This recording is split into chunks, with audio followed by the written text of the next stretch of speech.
Председателна, целта на овој закон е да се создаде системска поддршка за акредитирани наставнички здруженија кои со сопствена посветеност и ангажман организираат меѓународни надпревари во областа на математиката, информатиката и природните науки. Тоа се надпревари кои информираат нашата земја, ги мотивираат младите и ги акренат на преваручкиот дух во образованието. Иако досега имаше регулатива за наградување на учениците и менторот за освоени награди, немаше правна можност да се помогнат самите организатори, здруженијата кои ги носат тие меѓународни надпревари во нашата земја. Со овој закон ја пополнуваме токму оваа празнина.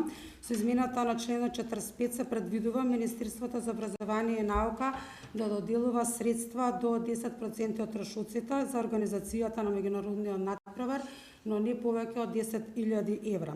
Барањето треба да содржи доказ дека здруженијето е акредитирано и избрано да го организира настанот, периодот на реализација и финансиски план. По завршувањето на надпреварот, здруженијето има обврска да достави извештај за наменското искористување на средствата во рок од 2 месеци. Ако средствата не се искористат согласно поднесениот план, тие мора да се вратат во буџетот на Министерството за образование. Важно е да напоменам дека со овој закон не се создаваат нови дополнителни трошоци. Средствата ќе се распределуваат во рамка на веќе одобрениот буџет за во Министерството за образование и наука.